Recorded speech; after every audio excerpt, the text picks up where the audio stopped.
That evening, Dustin finally woke up after hours of sleeping and found that he was in a hospital room.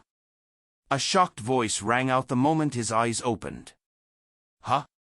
You aren't dead, Rhys?" Dustin's gaze followed the source of the voice and landed on Ruth sitting beside him with a dazed expression as she looked at him. "What? Disappointed to see me alive?" Dustin snapped. "I'm just surprised." Ruth grinned bashfully. "Where's your sister?" Dustin asked, changing the topic. "Oh, she went to get your medicine." Ruth examined him and said, "I heard that the venom is something called the deadly slither. It's extremely poisonous and can kill a person quickly. It's a miracle that you're still alive." "You're right. The venom is potent. It even managed to knock me out for a few hours. No wonder it's one of the world's top 10 most poisonous venoms," Dustin marveled. "Why does that sound weird?" Ruth was puzzled.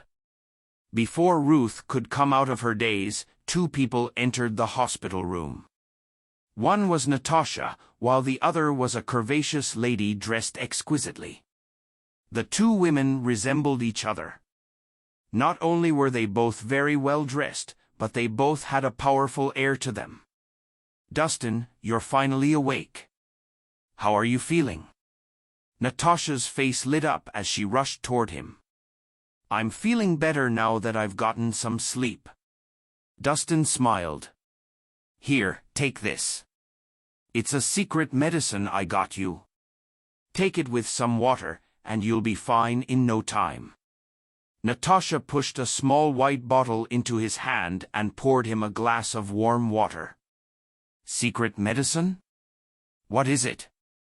Dustin asked curiously. "Don't underestimate it.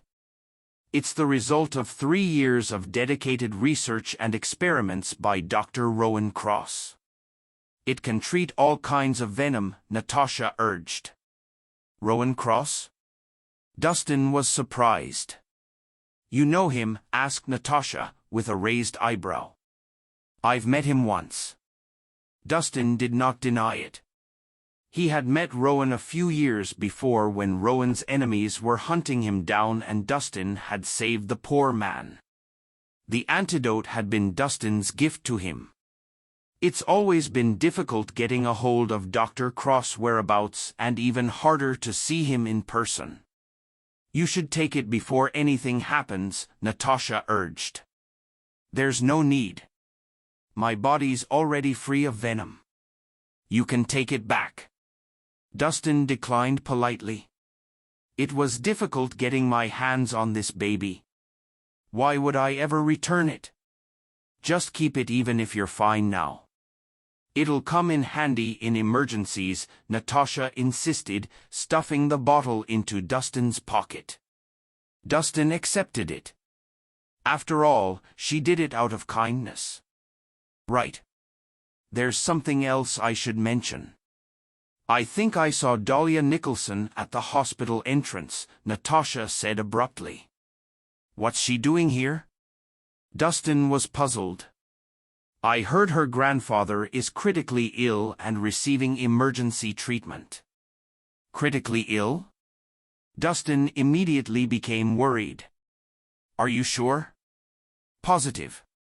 Or Dahlia wouldn't be downstairs right now," Natasha replied. "I'll take a look." Dustin got up and left the room.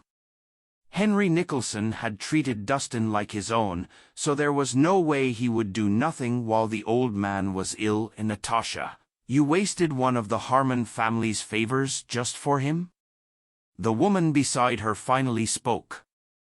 She was Natasha's mother, Jessica Ballard.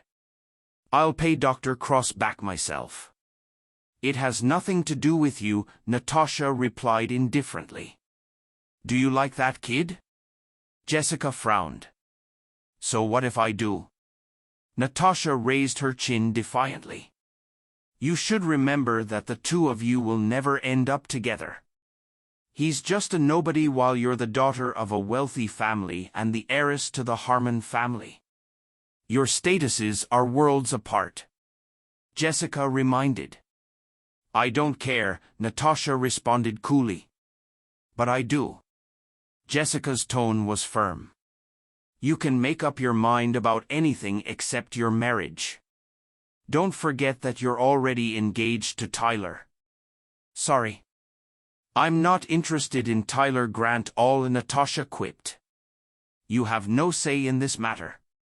You are the eldest daughter of the Harmon family. With wealth and power comes responsibility. Jessica chided. Responsibility? Natasha scoffed. Do you mean using marriage to climb the ranks? This is for your own good and the entire family's. Tyler is an impressive person. He's already a major general despite his young age. He has a bright future ahead of him. He's the perfect choice for marriage. Jessica lectured. If you like him so much, you marry him then.